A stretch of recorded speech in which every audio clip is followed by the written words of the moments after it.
sur Érotique Radio, la plus coquine des radios. Nous sommes dimanche et comme à son accoutumance, nous avons les mots érotiques de Léa de 21h à 23h. On va se faire plaisir et croyez-moi que le sujet de ce soir, j'en ai eu des échos, il va plaire, il va beaucoup plaire. Et même je dirais même aux novices de certaines lectures. Et c'est là que c'est intéressant. Tout d'abord, je suis comme à mon accoutumance, accompagnée de ma chroniqueuse Frédéric. Comment vas-tu, Frédéric? Bonsoir. Je vais bien. Bon, ça va, t'as passé une bonne semaine? Oui, une semaine de travail, comme on dirait, dodo, boulot et redodo, voilà.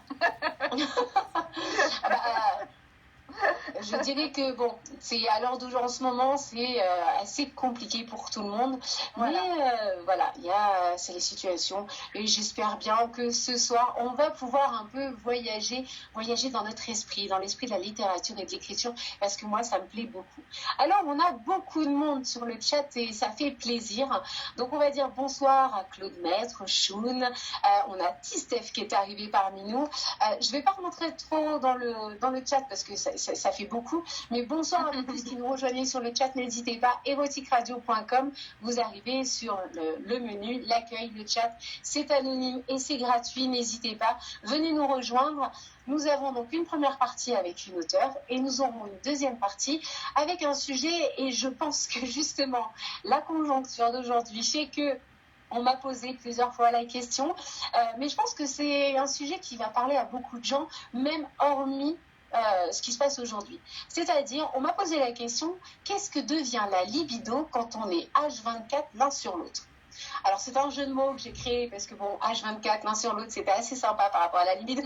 Je me suis dit, mais voilà, l'idée, c'était, donc on va grossir un peu pour pas trop en dévoiler, mais c'est quand on vit et qu'on travaille ensemble, quand on est tout le temps ensemble, donc, comme à l'heure d'aujourd'hui avec la situation sanitaire, quand on est tout le temps ensemble, que devient cette libido? Quelles sont les contraintes? Quels sont les avantages? On en parlera et on verra que c'est parfois tout beau, tout rose, et parfois c'est un véritable cauchemar. Mais ça, c'est dans la deuxième partie de l'émission. Pour le moment et pour l'heure, nous avons... donc Frédéric, tu as une invitée, dis-moi. Oui, j'ai une invitée. Alors aujourd'hui, on va vous présenter les Refrides, mais aussi Intime Connexion avec Sonia Saint-Germain.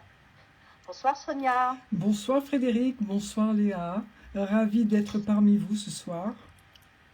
Moi aussi, ça me fait très plaisir de te recevoir. Bonsoir à toi. Comment allez-vous toutes les deux? Vous êtes en forme, on dirait? Ah oui, toujours. Comme en fin de week-end, comme on dit. Alors, toi, tu dis fin de week-end, moi, je dis début de semaine. Pour moi, le dimanche, c'est le début de la semaine. Début de la semaine par rapport à la radio. Mais voilà, les émissions, nous, on a une semaine, on décale tout. Les émissions, vraiment émissions, donc là où vous avez des animateurs, des chroniqueurs qui animent et qui vous donnent de quoi discuter et apprendre certainement, je l'espère, beaucoup de choses.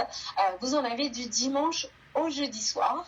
Et alors, on a aussi le vendredi et samedi, on est sur des DJ qui nous font grimper au rideau parce que franchement, encore ce week-end, ils ont tapé dans du lourd, les gars. Franchement, ils ont remonté le level. Moi, je me suis éclatée. Alors, pour la petite anecdote, hier soir, c'était soirée fille, donc avec ma grande de 20 ans, on s'est fait la manicure, on s'est fait les ongles sur le rythme de Reflex et d'Anjoria, nos deux DJ du samedi soir. Et franchement, on s'est tapé des barres, mais incroyable. On essayait de faire nos ongles en même temps dans le rythme. Et je vous assure que franchement, par moment, on a dû recommencer. Alors écoute, Frédéric, parle-nous un petit peu de ton auteur et je vous laisse la main, les filles. Alors Sonia, peux-tu nous dire quelques mots de toi à nos auditeurs qui ne te connaissent pas? Alors, c'est toujours difficile de parler de soi. Écoute, j'écris depuis très longtemps, mais en fait, l'écriture érotique m'est apparue comme une évidence il y a seulement 5 ans, en fait. Voilà, oui, il y a seulement 5 ans.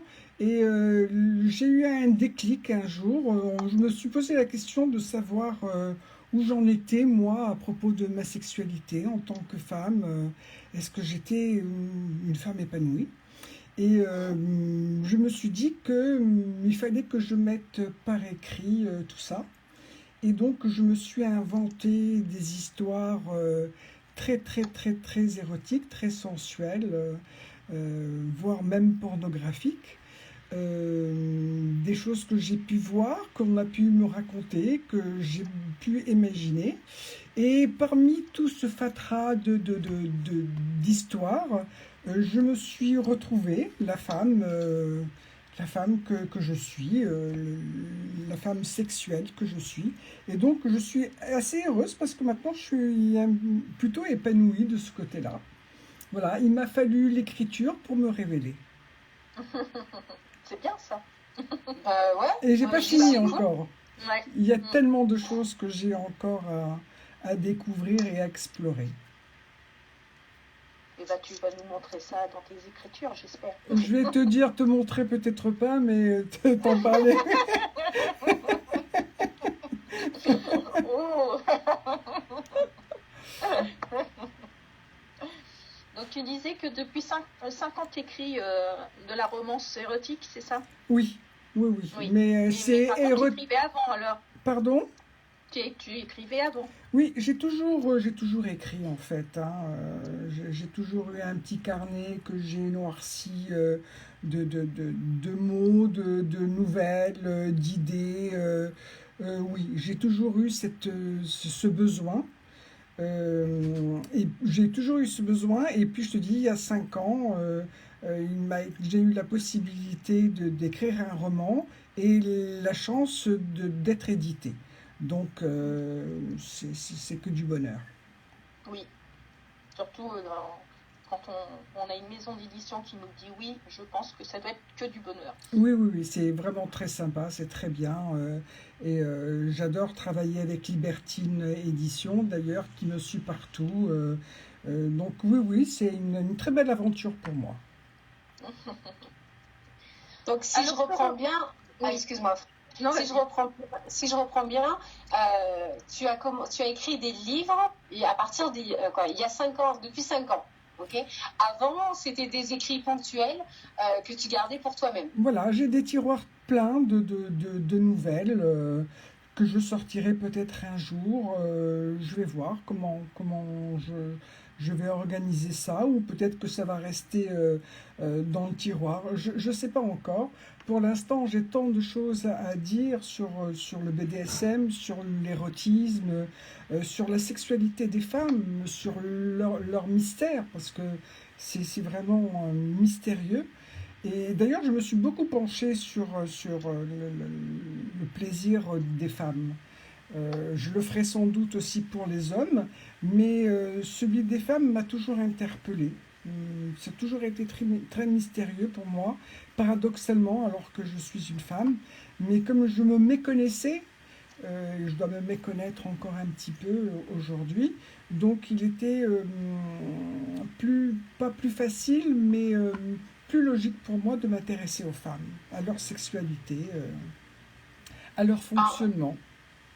Encore une question, est-ce que tes écrits depuis 5 ans sont différents de tes écrits d'avant tes 5 ans? Oui, bien sûr, ils sont différents. Là, ils sont érotiques, ils sont pornographiques. Avant, ils ne l'étaient pas. Je ne parlais pas de sexe. D'accord. Donc c'est vraiment, voilà, depuis 5 ans, il y a vraiment quelque chose qui a tranché. Voilà. Là, il y a eu vraiment un déclic, quoi. Oui. Je te laisse continuer, frère. Allez-y, posez-moi toutes les... J'aimerais bien savoir, avoir un petit résumé avec tes mots de Intime Connexion, le livre que j'ai lu. Parce que justement, Intime Connexion, on ne peut pas voir du tout que, comme on disait en off, que c'était du BDSM. Même moi, j'ai été surprise que je retrouve du BDSM dans ce livre-là. Je ne m'y attendais pas du tout. Pourquoi étais-tu surprise? À quoi tu t'attendais? Non, parce que déjà le titre, Intime Connexion, donc je pensais pas... je pensais avoir une rencontre avec les réseaux sociaux et tout, mais de là à avoir du BDSM dedans, j'ai été surprise, mais une bonne surprise. Bon, tant mieux, tant mieux.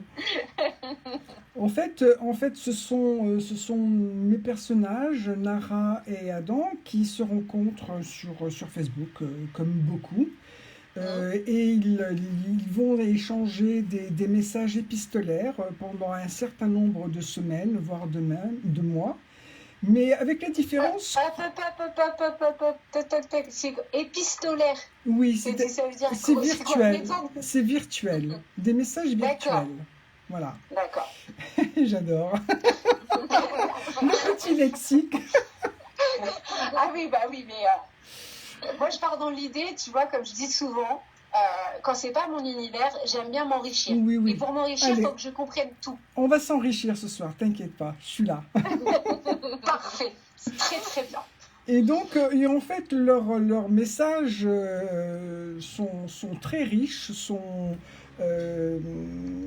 surtout emplis de sentiments, de bienveillance. Ils se rendent compte, en fait, qu'ils s'entendent bien.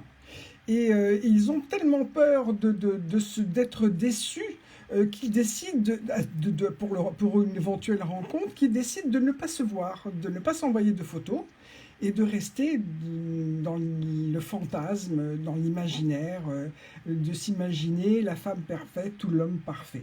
Et voilà. Et durant tout le roman, ils vont se confier l'un à l'autre et ils vont se raconter leurs rêves les plus fous, les fantasmes les plus déviants, leurs souhaits aussi, leurs expériences passées. Et d'ailleurs, c'est beaucoup plus facile de parler à un inconnu, d'ailleurs. Hein. Il est sans jugement.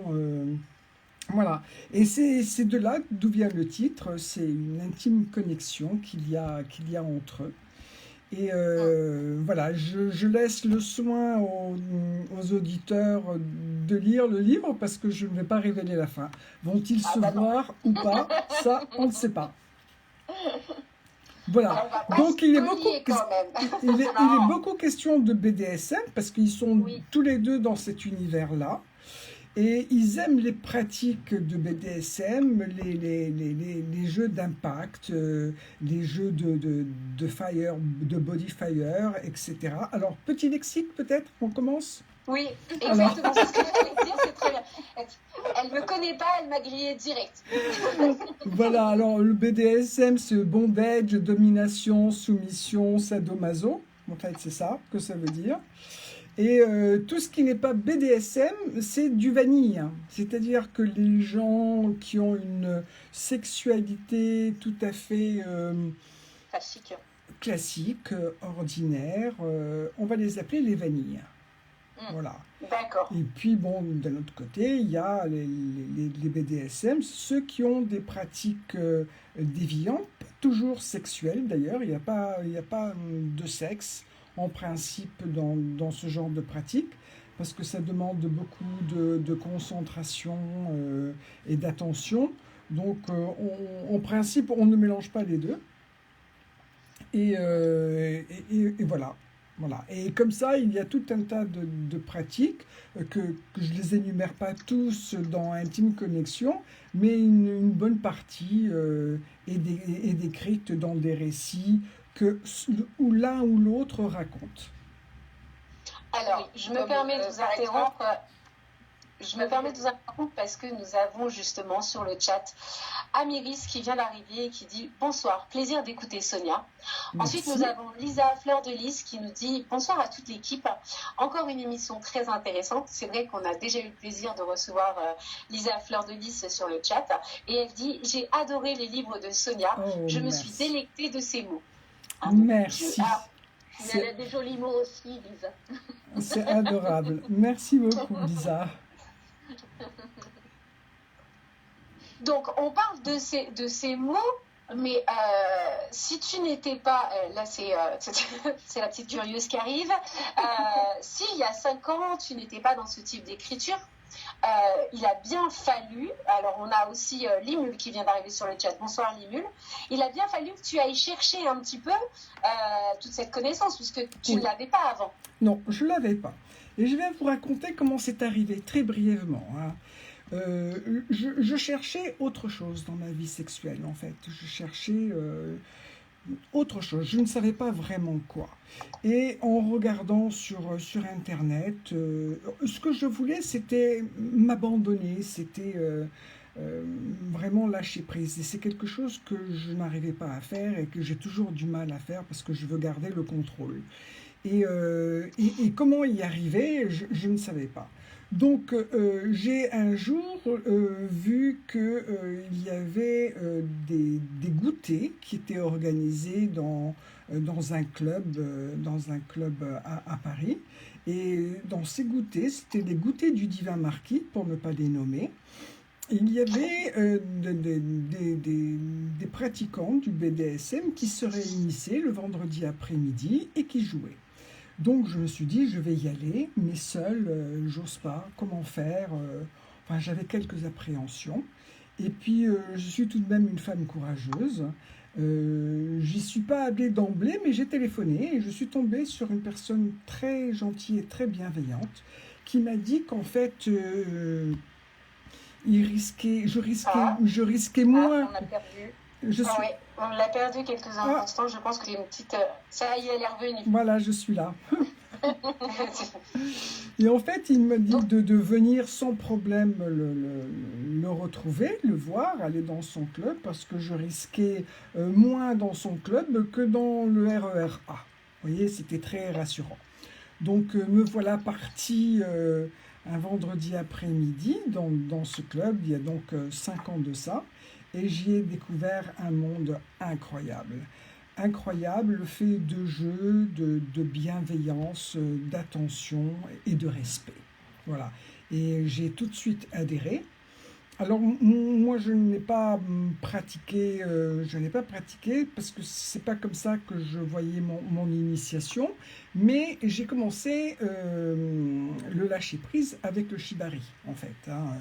Je suis allée dans une école spécialisée des cordes à Paris et j'ai commencé à me faire attacher.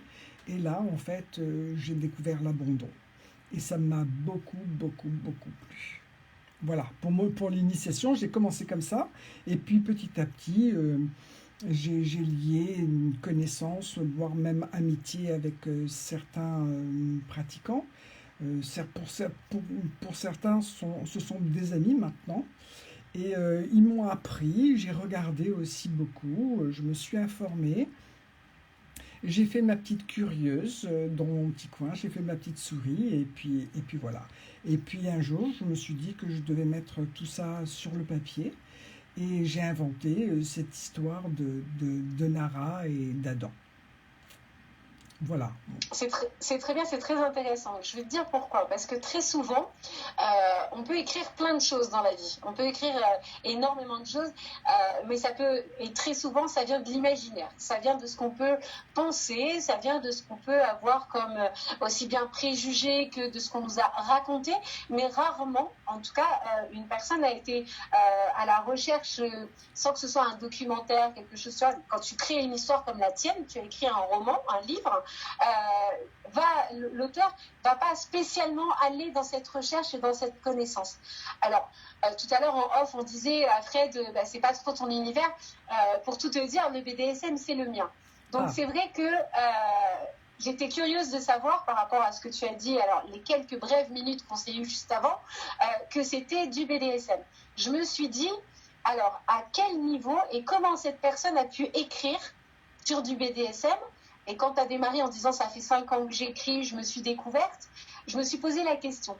Et ta réponse est, je dirais, parfaite en fait. Parce que c'est quelque chose, tu vas transpirer dans tes écrits ce que tu as réellement vécu. Et ça, c'est très important, surtout dans cet univers. Parce que tu ne vas pas fausser ce qui est vrai, que ce soit une bonne ou une mauvaise expérience. Parce que comme je le dis toujours, rien n'est magique, rien n'est parfait. Il y a toujours des petites choses qui peuvent couaquer ou quoi que ce soit. Et peu importe, mais ce que tu as transpiré dans ton livre, c'est quelque chose qui va être relativement réaliste. tu Oui. l'as vécu, quoi. En tout cas, tu as le regard de quelqu'un qui a vécu. Alors, comme tu disais, cette bienveillance, cette attention, cette sécurité.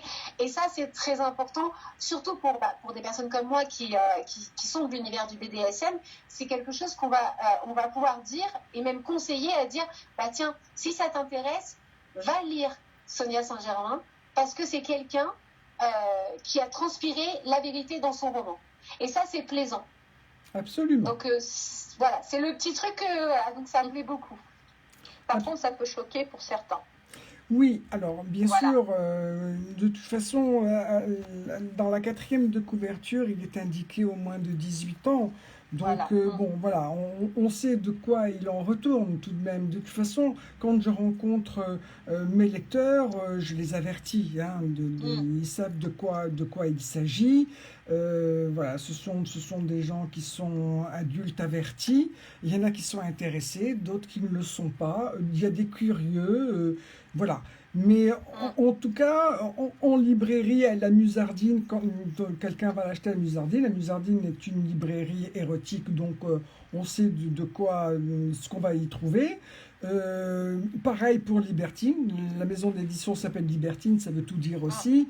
Donc voilà, c'est bien affiché quand même, hein, Oui, voilà. oui. Donc, Alors, il y a Amiris qui dit sur le chat, ok Sonia, mais ce ne sont pas les cordes qui t'ont donné tes écrits crus. Il te fallait déjà une bonne base d'idées perverses, même enfouies. Oui, merci Améris, oui, oui. Ah, je t'adore Améris, tu sais. On se connaît en fait.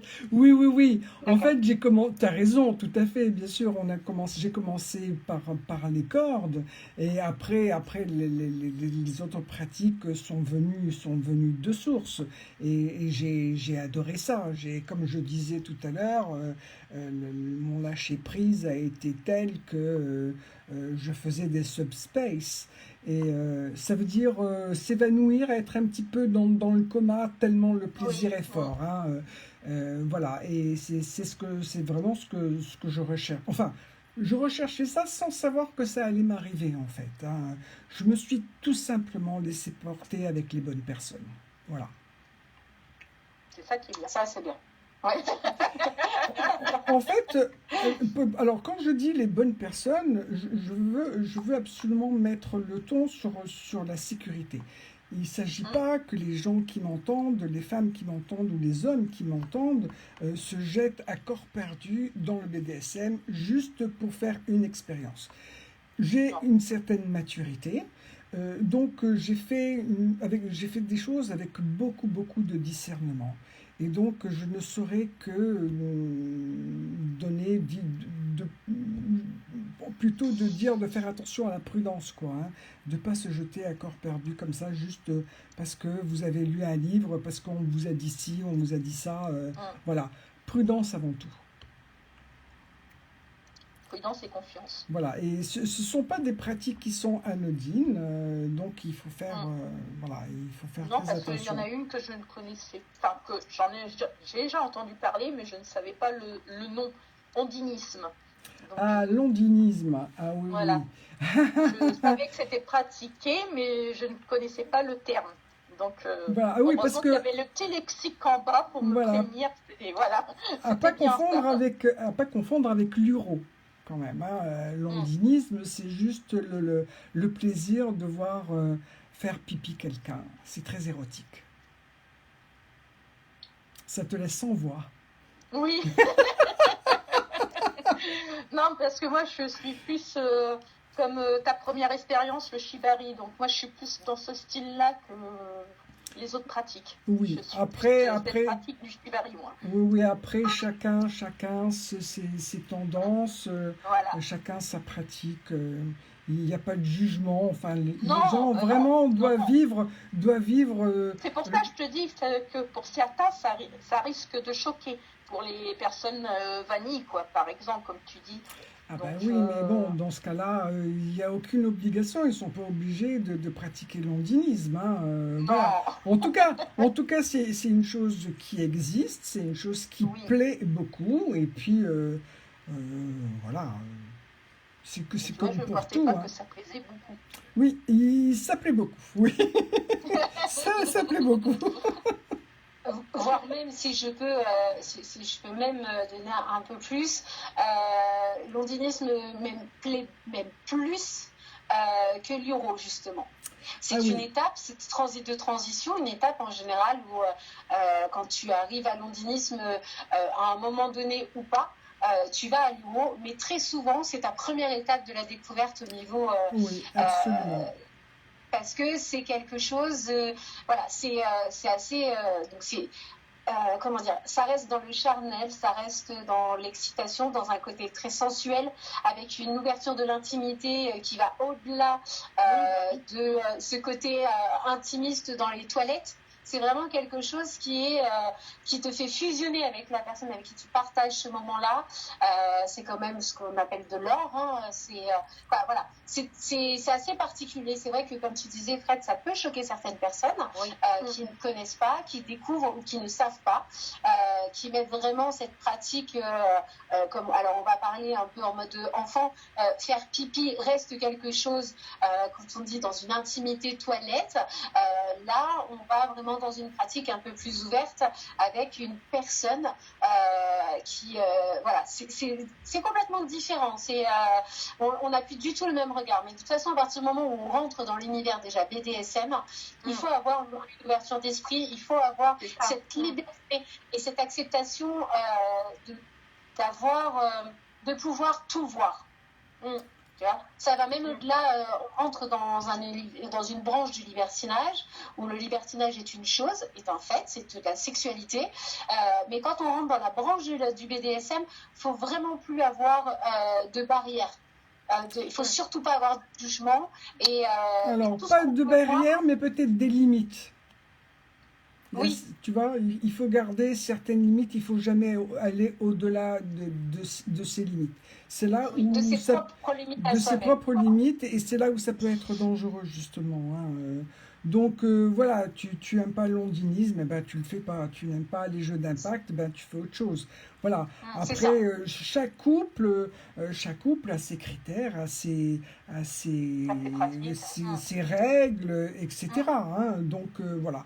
Personne n'est obligé de rien en fait, hein. On choisit quelque chose qu'on aime bien et puis on peut s'en tenir qu'à ça, hein. On n'est pas obligé de faire toute la panoplie des pratiques BDSM. Ah bah, je dirais heureusement parce que on n'est pas. Alors, il y a des personnes qui, avec les années, avec la pratique, vont se diversifier et apprendre à découvrir et à se faire plaisir sur différentes pratiques. Mais très souvent, on a des préférences. C'est comme en tout. Oui, Je veux bien dire, c'est comme sûr. dans la sexualité, même vanille. On a tous des préférences, on a tous des envies et des plaisirs charnels différents. Alors on peut parler, ça va être alors parce que ça a été des sujets qui ont été abordés et qui vont être abordés la semaine prochaine, un cunilingus, un anulingus, une fellation, c'est des choses que certains vont aimer, pas d'autres, et ça on n'a pas à juger, on a juste à accepter et à se dire c'est ainsi. Soit on accompagne à un changement parce que c'est dommage et c'est dû à un frein ou à un choc psychologique, soit c'est comme ça et ça changera pas et on n'a à aucun moment le droit de faire du forcing et de dire si tu dois faire. Et là, Absolument. ce que tu dis, c'est très important.